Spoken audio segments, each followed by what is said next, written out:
Hello everyone. My name is Tarun Vivada and I welcome you to the another great session in this our 4 days learning series. So I hope you guys are doing good. So this session is presented to you by Sequence where women rise and inspire. So we will wait for some time as everyone I think joining now right now. And in the meantime I would like to introduce you all to today's our speaker, which is Mr. Swapnil Bansalji. So I'm very excited to introduce our distinguished speaker for today. Mr. Bansalji is a renowned chartered accountant with expertise in HR policies. So today he will be sharing valuable insights on the following topics. So first is regular policy updates. Discover where will you will be discovering the importance of staying up to date with HR policies and how they impact your organization. The second point, regular policy updates and discover the importance of staying up to date with HR policies and how they impact your organization. Third point, document management, where you will be gaining insights into best practices for managing HR documents efficiently and securely. Fourth point, reporting mechanism, where you will be exploring different reporting mechanism to track HR performances and make informed decisions.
Hello guys, a good evening all of you. I welcome you to this another session in our 4 days learning series of HR practices. So today I am very excited to introduce our distinguished speaker, Mr. Swapnil Bansalji. Mr. Swapnil Bansalji is a renowned chartered accountant with expertise in HR policies. Today, he will be sharing valuable insights on the following topics.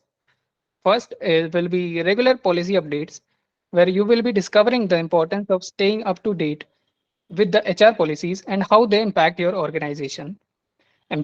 Second point, employee training, where you will be learning about effective strategies for training and development to enhance your workforce skills and productivity.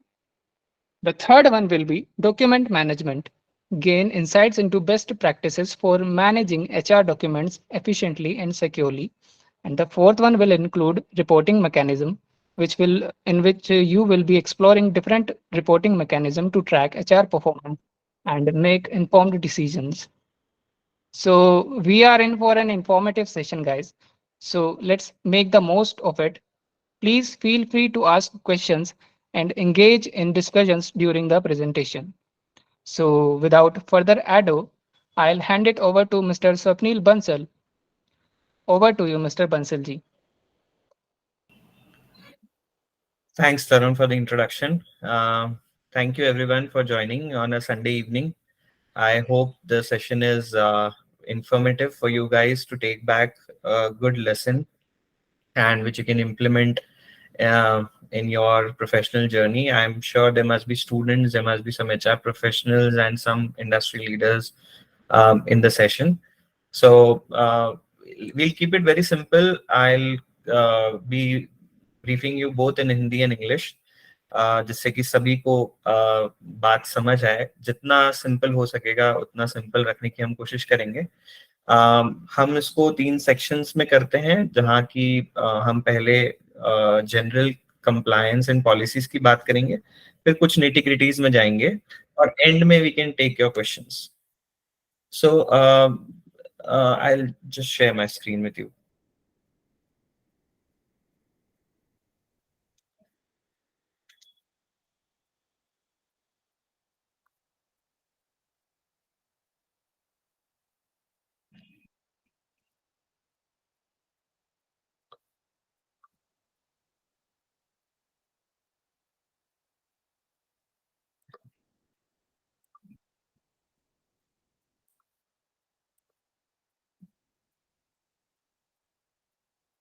Tarun, is it visible? Yes, sir. Sure. So basically we've brought it down. The agenda is listed by Tarun कि हम policies के बारे में बात करेंगे, updates के बारे में बात करेंगे, डॉक्यूमेंटेशन के बात करेंगे, रिपोर्टिंग कंप्लायंसेस के बारे में बात करेंगे और जनरल क्वेश्चंस और जो भी आपकी क्वेरीज हैं उनको एड्रेस करेंगे. तो हम शुरुआत करते हैं सबसे पहले HR policies. Basically HR policies हम क्यों बनाते हैं, ये सभी को पता है कि हम चाहते हैं कि हमारे ऑर्गेनाइजेशन में एक सेट रूल्स के साथ हम काम करें, जिससे कि एम्प्लॉय जब भी ज्वाइन करे तो उसे भी क्लैरिटी हो कि हमें किस चीज पे या किस सिचुएशन पे कैसे रिएक्ट करना है. सिमिलरली मैनेजमेंट के लिए और उनकी मैनेजमेंट टीम के लिए इजी होता है टू अंडरस्टैंड कि हमें कौन सी सिचुएशन में क्या डिसीजंस लेने होंगे और क्या हमारे एक्सेप्शंस हो सकते हैं. तो काफी एचआर पॉलिसीज हो सकती हैं. बेसिकली एक एम्प्लॉय की जर्नी और एक एम्प्लॉयर के साथ जो भी उसके पहलू हैं, in that there are various aspects. So for every aspect you can have a policy. So अभी what I am trying to do is to list out key policies. उसके in and around we can discuss and then we will dwell into their reporting and how things go forward. So if we talk about the key HR policies, first and foremost is the payroll policy. Payroll policy में हमारे लिए क्या important होता है, हर organisation में salary का structure होता है. उस सैलरी के स्ट्रक्चर में काफी कंपोनेंट्स होते हैं, उसके साथ साथ काफी बेनिफिट्स होते हैं, ये जिसको हम स्टैट्यूटरी बेनिफिट्स और नॉन स्टैट्यूटरी बेनिफिट्स बोलते हैं. मतलब कि एक जो सरकार हम पे दबाव बनाती है, जिसके लिए हमें करना, जिसका अनुपालन हमें करना है, जिसका कंप्लायंस हमें करना है, और एक होता है जो बाय एक्स ग्रेशिया हम कुछ चाहते हैं हमारे एम्प्लॉइज को एक कंफर्ट देना. इस केस में हम अगर देखें तो हमारा ऑब्जेक्टिव है उनकी वेजेस की डेफिनेशन को डिफाइन करना है कि आपका बेसिक क्या होगा, एचआरए क्या होगा, क्या हम आपको फ्यूल अलाउंस देंगे, क्या हम आपको यूनिफॉर्म अलाउंस देंगे. फिर हम उन्हें डिफाइन करेंगे कि हमारा वर्किंग वीक क्या होगा, 5 डेज होगा, 6 डेज होगा. फिर अगर 5 डेज होगा तो 6th डे वर्किंग पे क्या पेमेंट होगी. अगर हमारी अटेंडेंस की शिफ्ट आवर्स हैं 8 आवर्स की, तो क्या हमारी टाइम इन अटेंडेंस होगी. हमारा ओवर टाइम का कंप्यूटेशन कैसे होगा. अगर आपने 8 घंटे की शिफ्ट है, 8.5 घंटे काम किया है, so whether you'll get paid for that 30 minutes or not, or whether you'll be paid for 1 hour. जैसे कि हम जानते हैं कि ओवर टाइम का रेट जो होता है रेगुलर वेजेस से डबल होता है. तो ये सारी चीजें हम एम्प्लॉय को स्पेल आउट कर देते हैं इस पॉलिसी में. कोशिश ये ऑब्जेक्टिव होता है कि हम उसके बेनिफिट्स, उसके स्टैट्यूटरी डिडक्शंस कि हम पीएफ कंट्रीब्यूट करेंगे, तो पीएफ में जैसे एक सीलिंग होती है कि 15,000 से ऊपर आप वॉलंटरी होता है आपके लिए कंप्लाई करना, आप 1800 पे अपना कंट्रीब्यूशन को रिस्ट्रिक्ट कर सकते हो. So if you restrict that, whether you want to do a voluntary contribution or not, whether you would allow or not, ये चीजें उसमें स्पेल आउट होनी चाहिए कि किसी एम्प्लॉय ने चाहा कि मुझे तो पूरी सैलरी पे कंट्रीब्यूट करना है, तो उसके लिए क्या प्रोसीजर होगा. ये चीजें हम इस पॉलिसी के अंदर कवर करना चाहते हैं. फिर क्या सैलरी की डेट प्रोसेसिंग होगी. अब काफी कंपनीज होती हैं जो 25th को पेरोल कर लेती हैं, मतलब मंथ खत्म होने से 5 दिन पहले. तो फिर बचे हुए जो 5 दिन हैं, जब आपने सैलरी दे दी है, उन 5 दिन का आप कंप्यूटेशन कैसे करेंगे. क्या वो अगले महीने उस 5 दिनों की छुट्टी को आप काउंटर करेंगे, या हम एडवांस देंगे, या हम पहले महीना सिर्फ 25 दिन की सैलरी देंगे. We need to address all these questions in this policy. हमें clearly spell out करना होगा कि what is the full and final settlement date. Generally companies prefer करती हैं कि हम हमारी रेगुलर पेरोल और फुल एंड फाइनल पेरोल के बीच में गैप रखें, जिससे कि they need to do all the asset recoveries, और भी कोई रिकवरीज अगर किसी एम्प्लॉय की आती है तो they have a control on it.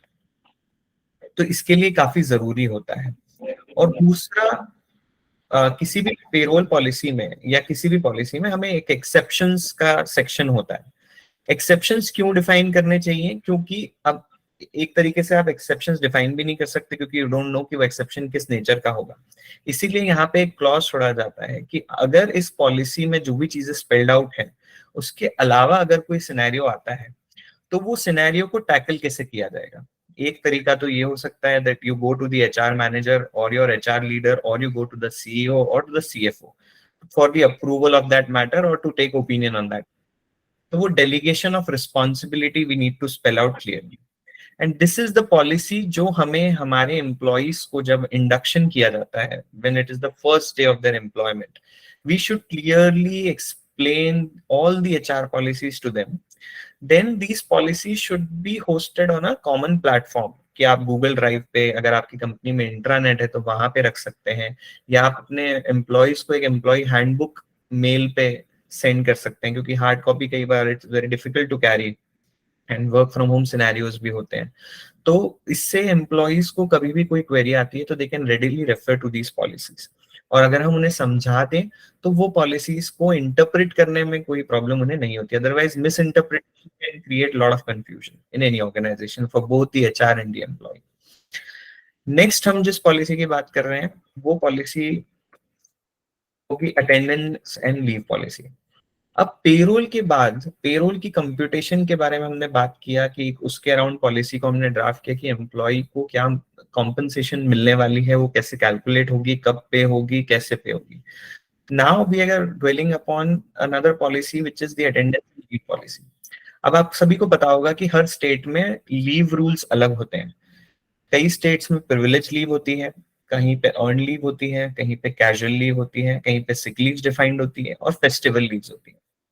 Now अगर आप मल्टी स्टेट ऑर्गेनाइजेशन है, then it is very important for you to update all your leave and attendance policy as per the state.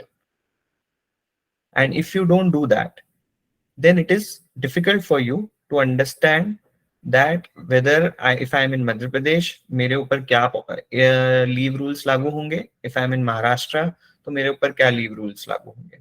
ये समझना काफी जरूरी है. इसको समझने के लिए हम इस पॉलिसी को डिफाइन करते हैं.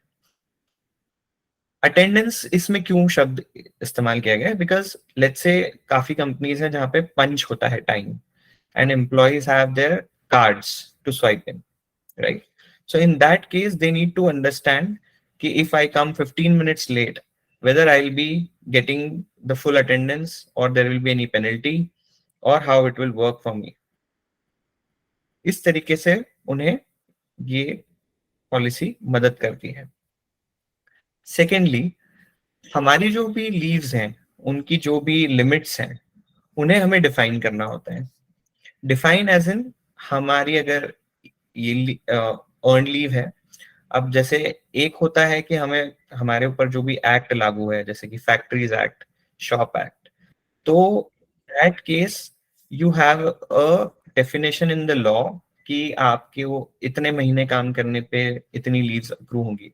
For an example, Madhya Pradesh में if you working in an IT organisation, एक शॉप एक्ट लागू होता है, तो हमारे यहाँ पे 14 कैजुअल लीव्स का प्रोविजन है। तो अब वो 14 कैजुअल लीव एम्प्लॉयज को क्रेडिट कैसे होंगी, वो कब यूज कर सकते हैं, क्या उनके मंथली यूजेज पे कोई लिमिट है उस पॉलिसी के अनुसार। अब जरूरी नहीं है कि उसकी 14 है तो आप 14 ही दे रहे हैं, कोई एम्प्लॉयर अपनी विश पे उसे ज्यादा भी पे कर सकता है, वो 18, 20, 25 लीव्स भी दे सकते हैं। तो ये चीजें हमें क्लियरली स्पेल आउट करनी होगी कि आपकी मंथली लिमिट्स क्या होंगी, एनुअल लिमिट्स क्या होंगी, और क्वार्टरली लिमिट्स क्या होंगी। फिर लीव अलाउ की, एम्प्लॉय ने उसे यूज किया, अब उसके बाद जो लीव्स बच गई, जिसे हम बोलते हैं कैरी फॉरवर्ड या अनयूज्ड लीव्स या अनअवेल्ड लीव्स, इन लीव्स का क्या होगा, इसके बारे में भी एम्प्लॉयज को पता होना चाहिए, क्योंकि वो अपने लीव प्लान और अपने पेरोल को उसी तरीके से प्लान करते हैं। तो या तो इनकैशमेंट दे रहे हैं या हम उसे कैरी फॉरवर्ड कर रहे हैं। कैरी फॉरवर्ड कर रहे हैं तो कितने समय तक के लिए कैरी फॉरवर्ड कर रहे हैं, और वो कब लैप्स होगी। अब जैसे मध्य प्रदेश में कानून है कि आपकी जो भी ईएल है उसे इनकैशमेंट कंपलसरी नहीं है अगर आप एम्प्लॉय को टर्मिनेट नहीं कर रहे हो, if he is leaving at his will, if it's a voluntary resignation. तो उस तरीके से अब आप एज अ कंपनी चाहते हो उसे इनकैश करना, then you can code that in the policy, else you can leave it. अब ये हर स्टेट के लिए वेरी हो सकता है, so attendance and leave policy can vary as per different states. जैसे पेरोल पॉलिसी में आप वेजेस के कंपोनेंट की बात करते हैं, डिडक्शंस के कंपोनेंट की बात करते हैं, यहाँ पे आप उनके राइट्स की बात करते हैं कि उनको क्या राइट्स दिए गए हैं अलग अलग स्टेट्स ने, और उसके अलावा आप उन्हें क्या फैसिलिटीज देना चाहते हैं। अगेन इसमें भी एक्सेप्शंस और नॉन कंप्लायंस के लिए एक डेफिनेशन होनी चाहिए। मान लीजिए किसी ने एक्सेसिव लीव ली, अनइन्फॉर्म्ड लीव ली, अप्रूवल मैकेनिज्म जो पॉलिसी लीव का है वो फॉलो नहीं किया, तो उसके लिए उसे टैकल कैसे किया जाएगा, उसका पेरोल में क्या ट्रीटमेंट होगा, उससे उसकी क्या पेनल्टी होगी, ये एक्सेप्शंस हो सकते हैं। ये आप डिफाइन नहीं कर सकते इन एडवांस, कई ऐसे सिचुएशंस आ सकते हैं, उसे हम यहाँ पे टैकल करेंगे। देन इसी का एक एक्सटेंशन होता है जो सबसे क्रूशियल एस्पेक्ट किसी भी एचआर के लाइफ में एज अ फीमेल हम बात करें तो होता है, विच इज मेटर्निटी पॉलिसी। अब मेटर्निटी की पॉलिसी काफी अपडेट होती रही है, पिछले 3 सालों में ये पॉलिसी स्टैटिक रही है, जिसमें कि 26 वीक्स की leave pre and post delivery मिला के एक वुमेन एम्प्लॉय को दी जाती है। अब क्या ये मेटर्निटी पॉलिसी सिर्फ इतना कह देने से we can't finish the chapter, so it has to be detailed out, whether when the employee has to inform the employer that they have conceived for the maternity, who is the nominee, what is their due date, when is the leave expected. It should be very well planned. You can't just say that, hey, I am pregnant tomorrow, I am going on leave, right? So that has to be a mechanism, एक proper timelines के साथ कि आपको अपनी conceive होने पे इतने दिनों में inform करना होगा, leave से पहले, leave के बाद, how will you treat, whether you'll work from home for a partial time or not, और इस दौरान जो 26 वीक्स की आपकी पेमेंट है वो आपको कैसे कैलकुलेट होगी, कैसे पे होगी, ये सारी चीजें को इस पॉलिसी में डिफाइन करनी होगी। एंड सबसे इंपॉर्टेंट बात ये है, एक कोई भी एचआर पॉलिसी है, this is an internal document, so an internal document can not override the law.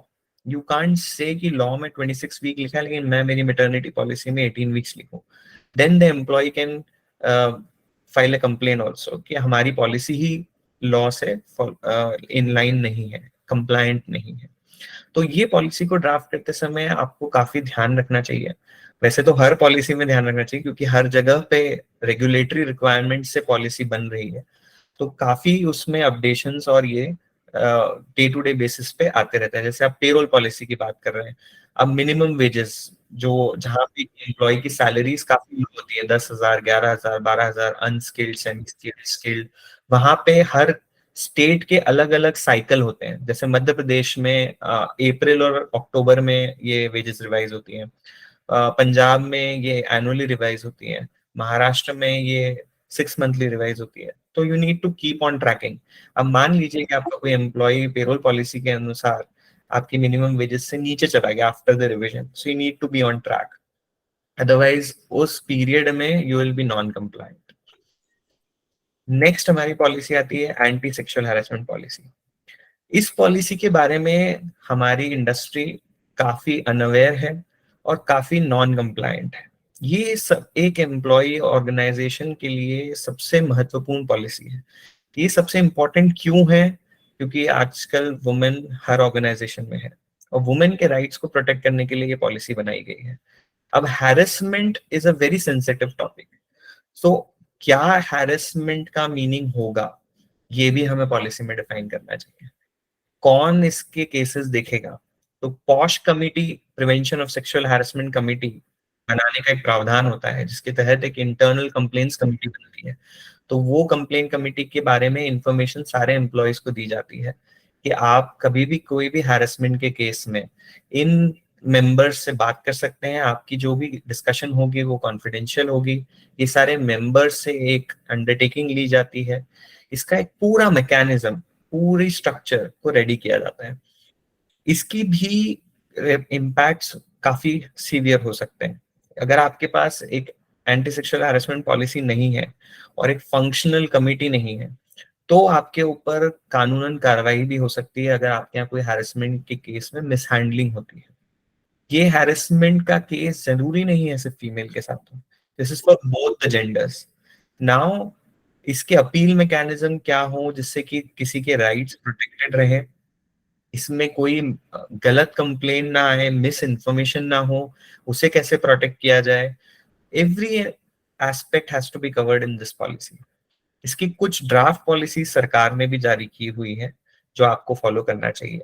Generally ये पॉलिसी ऑल ओवर इंडिया चलती है। लेबर में एक बड़ा ब्यूटीफुल चीजें हैं कि labour is a state subject, but कुछ पॉलिसीज हैं जिनको डिफाइन सेंटर ने किया है या लॉ ऐसे हैं जिनको डिफाइन सेंटर ने किया है, like you have your employee provident fund, ESI, these are all defined by the center, but the states have power to implement it and do the checks and balance. So anti sexual harassment के लिए भी central government ने guidelines issue की है, state governments ने उसे copy करके अपने यहाँ पे थोड़े मोड़े मॉडिफिकेशंस किए और इम्प्लीमेंट कर लिया। लेकिन सारे स्टेट्स की एंटी सेक्सुअल हैरेसमेंट पॉलिसी में एक ड्राफ्ट पॉलिसी जरूर मिलेगी जिसके अंदर वो प्रावधान है, वो प्रोविजंस हैं जो कि सरकार चाहती है कि आपकी पॉलिसी में हो। उसके अलावा you can always have additional provisions in the policy. तो सभी एचआर से मैं रिक्वेस्ट करूंगा कि ये पॉलिसी के ऊपर अगर आपके ऑर्गेनाइजेशन में नहीं है, अगर है और फॉलो नहीं हो रही है, तो you should seriously work on this. This is अभी इस पॉलिसी के अराउंड गुड़गांव में काफी ज्यादा इश्यूज हुए। वहां पे गवर्नमेंट ने काफी ज्यादा एनफोर्समेंट स्टार्ट किया इस पॉलिसी को लेके एंड पाया कि बड़े बड़े ऑर्गेनाइजेशन में इसके लिए कंप्लायंस नहीं हो रहे and they were loaded with heavy penalties. So as an HR professional, as an industry leader, this is a very important aspect for you to tackle. Next, need of the hour, work from home policy. काफी लोगों ने work from home को adopt किया, अब लोग office नहीं आना चाह रहे हैं। एचआर के लिए एक बहुत बड़ा इशू भी होता है टैकल करने के लिए। तो अब वर्क फ्रॉम होम को कैसे टैकल किया जाए, उसके अराउंड चेक्स एंड बैलेंसेस कैसे हो, how would you ensure that your data is secure, what are the insurance requirements, what is the expectation of work, that has to be clearly spelled out. So it's the time that you have a work from home policy in your HR handbook, in your employee handbook, so that you make your employees understand their responsibility around their job when they are working from home. Asset आप अपनी employ को देते हैं तो उसके around क्या policy है, उस असेट को आप सेफ्टी कैसे इंश्योर करेंगे, आप अपने एम्प्लॉय के टाइम को कैसे ट्रैक करेंगे, आप अपने एम्प्लॉय से क्या प्रोडक्टिविटी एक्सपेक्ट कर रहे हैं, आप उनसे कम्युनिकेट कैसे करेंगे, उसके आवर्स क्या होंगे, उसकी फ्लेक्सिबिलिटी की एक्सटेंट क्या होगी। जैसे आपने देखा होगा काफी जगह फ्लेक्सी आवर्स का कॉन्सेप्ट आया है, wherein employee logs in at his choice and then logs out at his choice and cumulative they ensure that 8 hours they're functional in the day. But how are you tracking that function? Is there any mechanism? If you are doing if you're using any app, जिसमें कि आजकल काफी apps आ रही हैं जो work from home में screenshots लेती हैं या रिकॉर्ड करती हैं बैकएंड पे काम को, तो एज अ प्राइवेसी इशू आपको ये एम्प्लॉयज को बताना होगा कि हाँ हम आपका वर्क ट्रैक कर रहे हैं इस तरीके से, और ये हमारी प्रोडक्टिविटी है। अब उस प्रोडक्टिविटी को अगर एम्प्लॉय नहीं डिलीवर कर पा रहा है तो आपकी रेमेडीज क्या है, उसे समझाने के लिए आपको इस पॉलिसी का इस्तेमाल करना चाहिए कि आपकी पेनल्टीज क्या होंगी।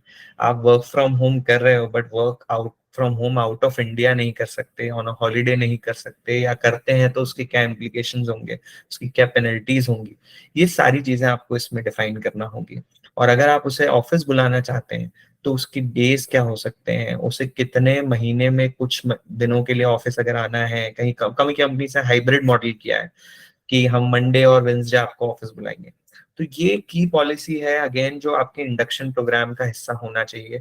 जब आप एम्प्लॉय को ये चीज समझाएं कि आपका वर्क फ्रॉम होम में आपकी रिस्पॉन्सिबिलिटीज क्या है, आपकी अकाउंटेबिलिटी क्या है, और इसके अराउंड आप कैसे उसे गवर्न करेंगे।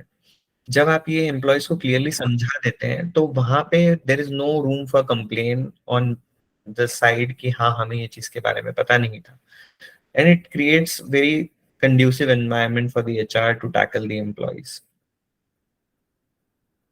और भी पॉलिसीज हैं जैसे कि पेटर्निटी पॉलिसी अभी काफी ट्रेंड में है, काफी कंपनीज पेटर्निटी पे फोकस कर रही हैं।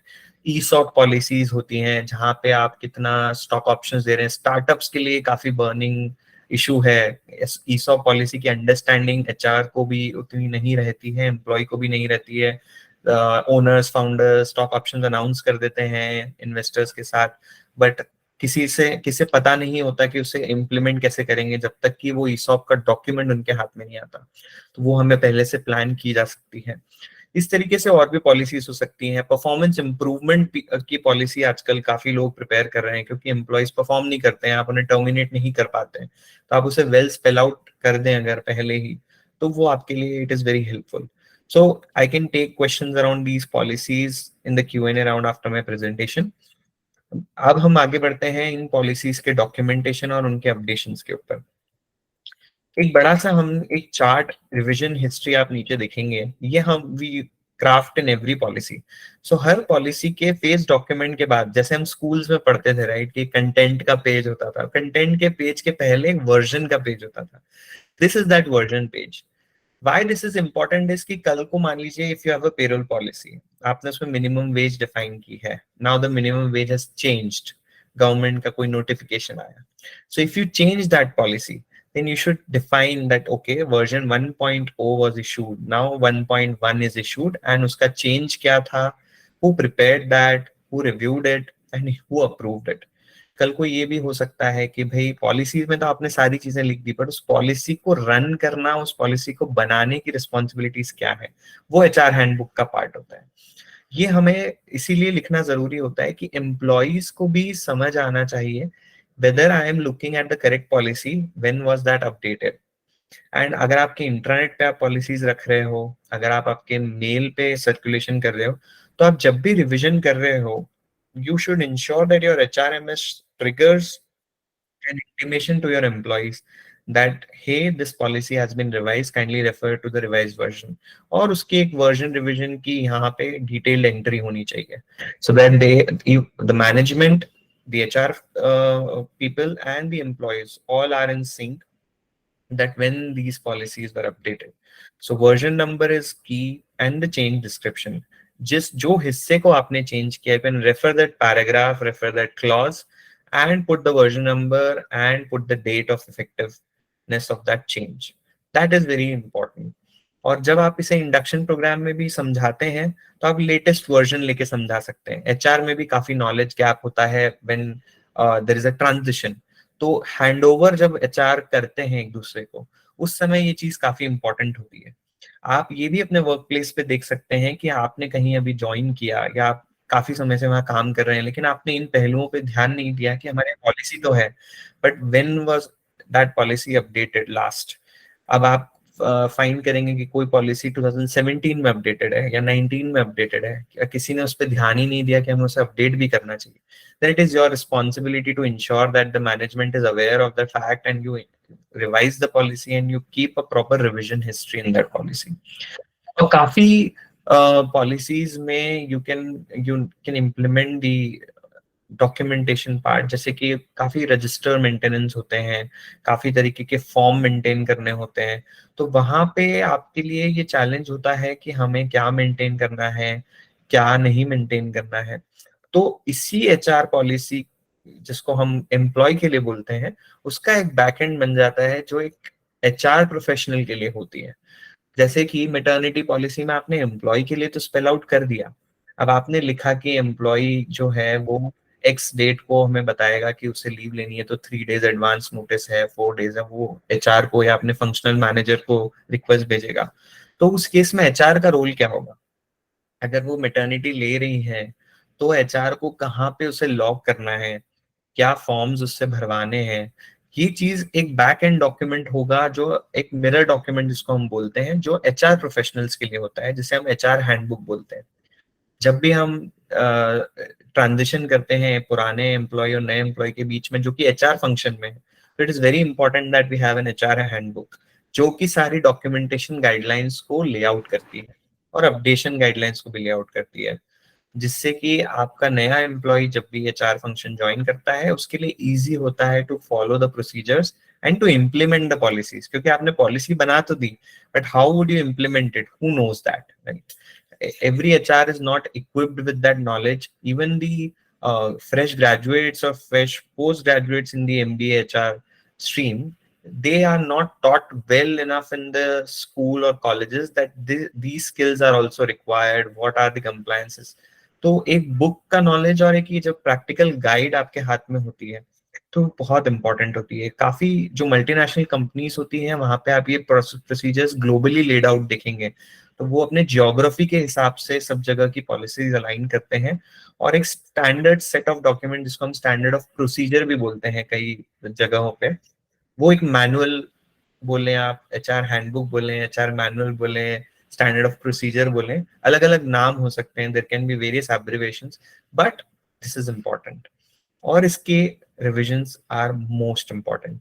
आपका कोई फॉर्म है जो आप आज तक भरवा रहे थे, लेकिन कोई नया अपडेट आ गया, सरकार ने कहा ओके 4 फॉर्म बंद करते हैं, हम इसके बदले एक ही फॉर्म भरना है, then in that case what will you do? So that is again a subject which you need to take care of in the revisions. सो इस तरीके के काफी मैटर्स हों जिसके लिए आप एक एचआर मैनुअल बनाएं। ये एचआर मैनुअल में आप डिटेल लिस्ट करें कि एचआर में भी क्या रिस्पॉन्सिबिलिटी एचआर के मैनेजर की है, क्या एचआर के जूनियर लेवल एम्प्लॉयज की है, और उन्हें अपने एम्प्लॉय को जब इंटरेक्ट करना है तो उन्हें उनसे क्या इंफॉर्मेशन लेनी है, उसे कैसे लॉग करना है और उसे कैसे रिपोर्ट करना है। इसी पे हम आगे बढ़ते हैं जब हम डॉक्यूमेंटेशन करते हैं और उसके बाद उसका कंप्लायंस, जो कि हम रेगुलेटरी साइड बोले, रिपोर्टिंग मैकेनिज्म बोले, उसको कवर करने के लिए। तो कंप्लायंस के there are majorly 3 pillars. One is claim forms, registers which you maintain in the day-to-day business. There are some annual filings and there are some monthly or quarterly filings. अब इन तीनों के बीच में सेग्रीगेट करना में आपका HR manual help करेगा। इस एचआर मैनुअल को आप अपडेट करते रहेंगे और उसमें हर महीने की आप एक ड्यू डेट मास्टर बना लें। ड्यू डेट मास्टर आपको काफी कंप्लायंस पोर्टल्स पे, काफी नॉलेज पोर्टल्स पे मिल जाती है, बट आप किसी भी पोर्टल की ड्यू डेट्स को ब्लाइंडली फॉलो ना करें, क्योंकि जो गलती आप कर रहे हैं रिवाइज ना करने की, वो उन्होंने भी की हुई हो सकती है, उस गलती का शिकार आप हो जाए। तो कोई भी आप वेबसाइट रेफर करते हैं, काफी जगह हमने पाया है कि एचआर प्रोफेशनल्स जब नॉलेज हंट पे निकलते हैं इंटरनेट पे, तो काफी मिसलीडिंग इंफॉर्मेशन पे रिलाई कर लेते हैं। जैसे कि मैं आपको एक एग्जांपल देता हूँ कि रिसेंटली मेरे पास मेरे क्लाइंट की कॉल थी। उन्होंने मुझसे कहा कि सर पैटर्निटी पॉलिसी तो लागू हो चुकी है, आपने हमारे यहाँ पे इम्प्लीमेंटेशन नहीं करवाया। इवन आई वाज सरप्राइज, मैंने बोला ये कब हुआ? फिर मैंने जाके गूगल पे सर्च, बोले सर मैंने गूगल पे देखा। मैंने बोला आप मुझे बताएं आपने क्या देखा? जब मैंने वो डॉक्यूमेंट पढ़ा तो उसमें ये लिखा था कि एक प्राइवेट मेंबर ने लोकसभा में एक बिल पेश किया जिसमें पैटर्निटी का उन्होंने प्रोविजन प्रपोज किया, और ये बिल लोकसभा में ले होना मतलब टेबल होना, पास हुआ नहीं हुआ, हमारे यहाँ कॉन्स्टिट्यूशन दोनों हाउसेस से पास होना चाहिए तब जाके वो लॉ बनता है कॉन्स्टिट्यूशन के हिसाब से, वो नहीं हुआ था। लेकिन इंटरनेट पे वैसा मेंशन नहीं था, तो वो एचआर को एक मिसलीडिंग इंफॉर्मेशन देता है। काफी एम्प्लॉयज इसका मिसयूज करते हैं कि हमने तो ये पढ़ा है ये तो प्रावधान है, you are not giving us that benefit. तो that is something which is important for HR professionals to understand. इसीलिए ये 3 पिलर्स काफी इंपॉर्टेंट है, क्योंकि सबसे इंपॉर्टेंट कंप्लायंस ही एचआर कंप्लायंस होता है आफ्टर फाइनेंस, जो कि सॉफ्ट इश्यूज पे मॉनेटरी पेनल्टीज लगवा सकता है। हम कुछ एग्जाम्पल से समझने की कोशिश करते हैं, जैसे कि आपके एनुअल रिटर्न्स। अब आपकी मेटर्निटी पॉलिसी आपने बना ली, मेटर्निटी के केसेस आए, आपने लॉक कर लिए, उनसे फॉर्म्स साइन करा लिए के एल, आपने उन्हें बेनिफिट्स दे दिए, मेटर्निटी खत्म भी हो गई, एवरीथिंग इज गोइंग स्मूथ। अब अचानक से आपके यहाँ पे लेबर इंस्पेक्शन होगा, या आपकी कोई असेसमेंट होगी, या किसी एम्प्लॉय द्वारा कोई कंप्लेन होगी, then you will be in a fix when the officer ask you कि have you inform the department कि आपने इतने लोगों को मैटरनिटी दिया। आप कहेंगे नहीं, हमने तो नहीं बताया, हमारी मैटरनिटी पॉलिसी है, हमने 26 वीक्स की उनको लीव दी है। Then it is important for you to annually report to the department that okay, I've given benefit to so and so employees with these many dates with this much amount, and I have these many claims pending. इस तरीके की filing को हम 3 हिस्सों में file करते हैं। Maternity में फॉर्म के होता है, जिसमें कि बताया जाता है कि एक वुमेन ने कंसीव किया तो उसे बेनिफिट कैसे दिया गया। एल होता है, एम होता है, जिसमें कि कई बार प्रेगनेंसी के दौरान मिसहैपनिंग हो जाती है, तो आप माता को नहीं बचा पाते हैं, तो उस केस में आपने कैसे बेनिफिट दिया, और अडॉप्शन के केस में आपने कैसे बेनिफिट दिया। इस तरीके की मैटरनिटी की आपकी फाइलिंग्स होती है। फिर आपकी मिनिमम वेजेस पे फाइलिंग होती है। आप फैक्ट्री रन कर रहे हैं, शॉप एक्ट में कंप्लायंट हैं, आपको एनुअल रिटर्न सबमिट करना होता है। इसमें आपको सरकार को ये बताना होता है कि आपने साल भर में कितने लोगों को, किस जेंडर के कितने लोगों को कितने दिन के लिए एम्प्लॉय किया और कितनी सैलरी दी। इसका मुख्य उद्देश्य ये है, the important objective is to understand from the government's perspective कि whether you have paid the minimum wages और नॉट। क्या आपने मिनिमम वेजेस से एम्प्लॉयज को पेमेंट की है, या उसके अलावा आपने उन्हें नहीं कम पेमेंट किया है, जिससे कि वो आपके कंप्लायंस के लेवल को चेक कर सके। इसी तरीके से पेमेंट ऑफ बोनस। अब काफी डायनामिक हो गई है इंडस्ट्री, लेकिन हमारे लेबर लॉज उतने ही पुराने हैं। तो एक एचआर के लिए सबसे बड़ी समस्या ये आती है कि मैनेजमेंट जो है, टॉप मैनेजमेंट कहता है कि मेरे पास प्रॉफिट्स नहीं है, मैं एक्स बोनस दे रहा हूँ एज पर परफॉर्मेंस। वो शायद बिजनेस को सूट भी कर पाए, लेकिन हमारे पास सरकार का एक फरमान है कि आपको एक मिनिमम परसेंटेज ऑफ बोनस एक सेट तरीके से कैलकुलेट करके अपने एम्प्लॉयज को देना है, जो कि मैक्सिमम कंपनीज नहीं करती हैं। वो अपने बिजनेस नेचर के हिसाब से एम्प्लॉय का परफॉर्मेंस रिव्यू करते हैं, उसके हिसाब से उनके अप्रेजल्स करते हैं और उन्हें बोनस पे करते हैं। But this is not the case as per the government. Government का ये कहना है, आप हमें बताएं आप कितना कमा रहे हैं एज एन ऑर्गेनाइजेशन, उसका आप कितना परसेंट अपने एम्प्लॉयज पे खर्च कर रहे हैं। वो जो परसेंट खर्च है, वो भी सरकार ने बताया कि इतना आपको करना होगा। उस खर्च में से आपने कितना एम्प्लॉयज को बोनस दिया है, वो देखा जाता है, जिसमें कि मिनिमम 8.33% जो सबको पता होता है, लेकिन इसका मैक्सिमम सीलिंग 20% होता है। और ये जस्ट बाय कह देने से कि 8.33 हमने दे दिया है, we are compliant, sorry, that's not the case. आपको देखना होगा कि as per your companies profit, क्या आपको 8.5 देना था, 10 देना था, 15 देना था, या 20 देना था। ये आपके एम्प्लॉय की परफॉर्मेंस से सरकार को कोई लेना देना नहीं है। Government says employee is an employee and they have some bare minimum rights, जिसको आपको ऑनर करना है। तो in your bonus policy you can have a mix and match of both performance as well as government's angle. So इसको tackle करना, then government को annually you need to report that okay, ये हमारा इस साल का बैलेंस शीट है, इसके हिसाब से हमारी बोनस की ये लाइबिलिटी है, और हमने ये लाइबिलिटी इस तरीके से इस समय पे इन एम्प्लॉयज को डिस्चार्ज की है। इसमें भी काफी लेड आउट चीजें हैं, आती हैं। ये पेरोल पॉलिसी का पार्ट होता है बोनस। कुछ ऑर्गेनाइजेशन बोनस की सेपरेट पॉलिसी भी बनाते हैं। इसमें काफी इंपॉर्टेंट ये होता है कि आप बोनस, जो सरकारी नियम है, वो एक सेट ऑफ एम्प्लॉयज के लिए लागू होता है जिनकी बेसिक सैलरी 21,000 से नीचे है। उसके ऊपर जो आपके सीनियर मैनेजमेंट के लोग हैं, उनको आप परफॉर्मेंस लेवल पे बोनस दें। सरकार कोई भी उस पे आप पे कोई प्रतिबंध नहीं है या कोई मिनिमम मापदंड नहीं है। But for employees drawing basic salary less than 21,000, you have certain restrictions from the government, क्योंकि गवर्नमेंट का ये सोच है कि उन एम्प्लॉयज को प्रोटेक्शन की जरूरत है, और जो हायर सैलरी एम्प्लॉयज हैं उन्हें इतने प्रोटेक्शन की जरूरत नहीं है, क्योंकि उनकी सैलरी ऑलरेडी काफी पर्याप्त है। एक होता है सब इसी में आगे एनुअल रिटर्न फाइलिंग में जो सबसे बड़ा मिस हम लोग कई बार कर जाते हैं, वो होता है कॉन्ट्रैक्ट लेबर।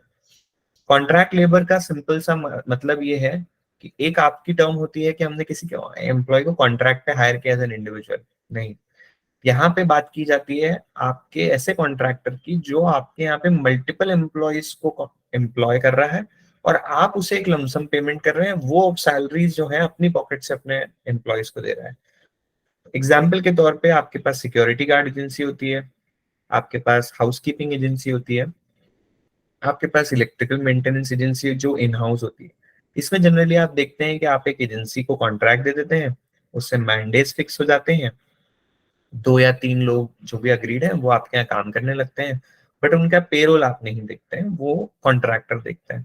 उस केस में एक certain level of limit government ने हर स्टेट में डिफाइन की है, स्टेट के हिसाब से, उसके हिसाब से आपको एक रजिस्ट्रेशन लेना होता है और आपको उसकी कंप्लायंस करनी होती है। तो आपको ये भी बताना, जिस तरीके से आप मिनिमम वेजेस एक्ट में ये बताते हैं कि हमने कितने लोगों को एम्प्लॉयमेंट दी, उसमें कितने लोगों ने काम किया और उन्होंने उनको हमने क्या सैलरीज दी, उसी तरीके से आपको कॉन्ट्रैक्ट लेबर में भी बताना पड़ता है कि आपने कितने लोगों को कॉन्ट्रैक्ट लेबर में रखा, उनको क्या सैलरी कॉन्ट्रैक्टर द्वारा दी गई और क्या वो कंप्लायंट है कि नहीं। तो एचआर पॉलिसी को फ्रेम करते समय आपको ये चीजें या उसे कंप्लायंस करते समय ये चीज ध्यान रखनी होगी कि इनडायरेक्टली कॉन्ट्रैक्टर का एम्प्लॉय भी आपका एम्प्लॉय है। तो आप जस्ट ये बोल के कि वो एक कॉन्ट्रैक्टर का एम्प्लॉय है अपनी रिस्पॉन्सिबिलिटी से शायद नहीं कर सकते। आपको आपकी जवाबदारी उन एम्प्लॉयज के लिए भी है जो कॉन्ट्रैक्टर ने आपके प्रीमाइस में बिठा रखे हैं। तो ये बहुत इंपॉर्टेंट है, जो कि काफी लोग इसे इग्नोर कर देते हैं। वो समझते हैं कि हमने कॉन्ट्रैक्टर को दे दिया तो it's not our headache, but that's not true. तो इसकी एक क्रूशियल फाइलिंग होती है जो हमारे एचआर मैनुअल का पार्ट होनी चाहिए। इसके अलावा और भी एनुअल रिटर्न्स होते हैं जो केस टू केस, जैसे फैक्ट्री है तो वो तो, और नीटी ग्रिटीज में अभी हम इसके आगे नहीं जाते हैं, नहीं तो काफी समय उसमें चला जाएगा। इसके बाद हम आते हैं मंथली क्वार्टरली रिटर्न्स के ऊपर। ईपीएफ और ईएसआईसी आप सभी मैक्सिमम टर्म्स, ये लोग मैक्सिमम लोग जानते हैं कि हमें एक एम्प्लॉयज प्रोविडेंट फंड जमा करना होता है हर महीने की 15 तारीख को। अब इसमें भी काफी एचआर जो हैं वो उनकी पॉलिसी जब वो डिफाइन करते हैं तो एक बड़ा फैशन है, एक मिस इंटरप्रिटेशन है कि आप कोई भी एम्प्लॉय अगर बेसिक 15,000 से ऊपर इफ ही जॉइंस तो we can exempt him from the EPF and just take a declaration. But no, that's not correct. There is a underlying clause कि वो पहले पीएफ का मेंबर नहीं होना चाहिए। आपने वो चेक नहीं किया, आपने डिक्लेरेशन ले लिया, आपने उसे रख लिया पेरोल पे, and you started the structure of that employee without deduction of PF. Now the problem will be that whenever you go into an assessment, department will find out that इसका पहले PF की history क्या रही, and he'll ask you to comply from day one। अब आपका employ या तो उस समय तक जा चुका होगा, क्या वो सैलरी इतनी ले चुका होगा कि अब वो उस पोजीशन में नहीं होगा कि आप उसका पीएफ का कंट्रीब्यूशन उससे बैक पीरियड का ले सकें। It's a loss for you, एक कंटिजेंट लाइबिलिटी क्रिएट हो जाती है। तो as an employee of HR function आपकी बहुत प्राइमरी रिस्पॉन्सिबिलिटी है कि हमें कोई भी ऐसे सरप्राइजेस से मैनेजमेंट को बचाना है। तो आप इन इन तरीके की चीजों पे काफी बारीकी से उसे चेक करें। जस्ट इसे एक मंथली रिटर्न 15 को जितना डिडक्शन हुआ वो जमा करना इसका ऑब्जेक्टिव नहीं होना चाहिए। जिन लोगों का डिडक्शन हो रहा है क्या वो सही है या नहीं, ये जज करना आपका क्रूशियल एक रिस्पॉन्सिबिलिटी है। Similar is with ESIC. काफी ज्यादा डिस्प्यूट्स आते हैं जब ईएसआईसी की सैलरी में लोग इंसेंटिव्स मर्ज करते हैं, ओवर टाइम मर्ज करते हैं, लोगों को सीलिंग लिमिट से ऊपर बता के उनकी अटेंडेंस कम करके उन्हें पेमेंट्स करते हैं, बट वो ट्रेंड मेकिंग सिनेरियो होता है विच इज नॉट करेक्ट। तो ये चीज भी काफी इंपॉर्टेंट है कि आप इसे इंश्योर करें अपने कंसल्टेंट से, अपने जो भी कंप्लायंस के आपके पार्टनर हैं उनसे आप बात करें और इस पे एक सेकेंड ओपिनियन लेके इसे वेट करें और इसे पॉलिसी का पार्ट बनाएं, पेरोल पॉलिसी का। इसकी भी मंथली फाइलिंग 15th होती है, जिसमें कि हमें पेमेंट्स करने होते हैं, उसके बाद इसका डिडक्शन नहीं मिलता है। तो काफी एचआर को कभी नहीं पता होता है कि इसका एक फाइनेंशियल लॉस भी है। अगर आप 15 तक ये पैसा नहीं जमा करते हैं तो इनकम टैक्स में इसकी एग्जेम्पशन नहीं मिलती है। उसके बाद हम आते हैं प्रोफेशनल टैक्स। अब प्रोफेशनल टैक्स बड़ा विचित्र है। कहने को ये प्रोफेशन पे है बट एम्प्लॉय से लिया जाता है। काफी स्टेट्स में प्रोफेशनल टैक्स हटा दिया गया है, काफी स्टेट में प्रोफेशनल टैक्स है। जैसे आप बात करेंगे मध्य प्रदेश, महाराष्ट्र, चेन्नई, तमिलनाडु, कर्नाटका, यहाँ पे प्रोफेशनल टैक्स आपको मिलेगा। लेकिन नदर्न स्टेट जो है जैसे दिल्ली, गुड़गांव, हरियाणा में, मतलब आप बात करें, इधर आपको यूपी में, राजस्थान में प्रोफेशनल टैक्स नहीं मिलेगा। तो आपको ये देखना होगा कि हम किस स्टेट में ऑपरेट कर रहे हैं और वहां की क्या गाइडलाइन है। कुछ स्टेट में 6 मंथली रिटर्न होता है प्रोफेशनल टैक्स का, लेकिन पेमेंट्स मंथली होते हैं। कहीं पे क्वार्टरली है, जैसे मध्य प्रदेश में मंथली पेमेंट और क्वार्टरली रिटर्न है। पंजाब में 6 मंथली रिटर्न है, मंथली पेमेंट है। आपको ये चेक करना होगा। देन आते हैं हम लेबर वेलफेयर पे। लेबर वेलफेयर ऐसा सब्जेक्ट है जो साउंड करता है कि ये सिर्फ एक फैक्ट्री के लिए लागू होगा, लेकिन सरकार ने इसका कोई ऐसा डेजिग्नेटेड डेफिनेशन नहीं दी है। तो आप देखेंगे काफी जगहों पे कुछ ऐसे लॉज हैं जो इम्प्लीमेंट हो रहे हैं जो कि मजदूरों के लिए भी वही है, आईटी प्रोफेशनल्स के लिए भी वही है, एचआर प्रोफेशनल्स के लिए भी वही है। तो जैसे हम टर्मिनोलॉजी यूज करते हैं, ब्लू कॉलर, व्हाइट कॉलर, ये सभी के लिए होता है। इसमें कुछ डेफिनेशन हैं कवरेज के लिए, तो आपको वो रेफर करना होगी। ये भी हर स्टेट में नहीं है।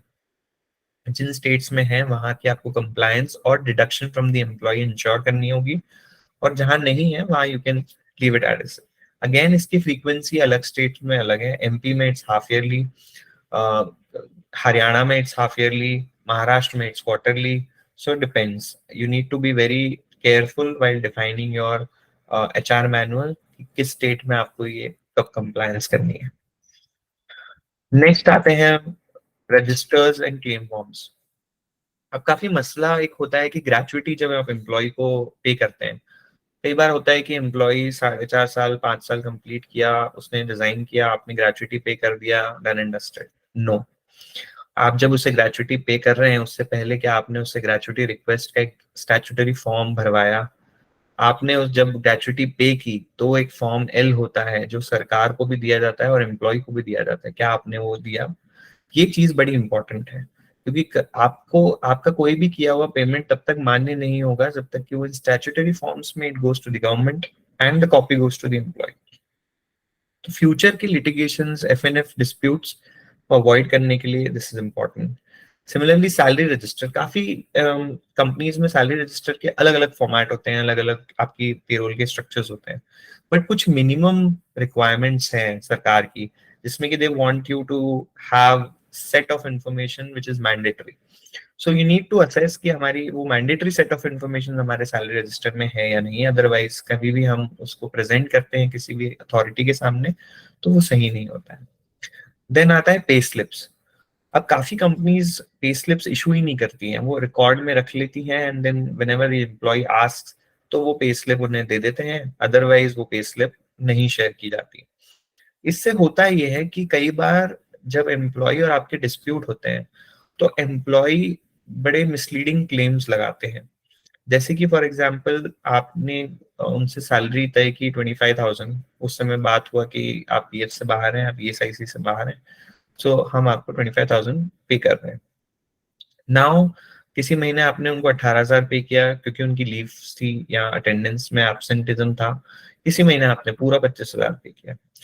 अब वो एम्प्लॉय को किसी ने आपके डिस्प्यूट्स हो गए एम्प्लॉय के साथ, उसको किसी ने नॉलेज शेयर किया कि नहीं नहीं आप तो इस पे पीएफ क्लेम कर सकते हो, आप इसमें लेबर कोर्ट में जा सकते हो, then you haven't issued the pay slips. Employee अपना बैंक स्टेटमेंट लेके जाके वहां पे कंटेस्ट करेगा। Now you keep on explaining them.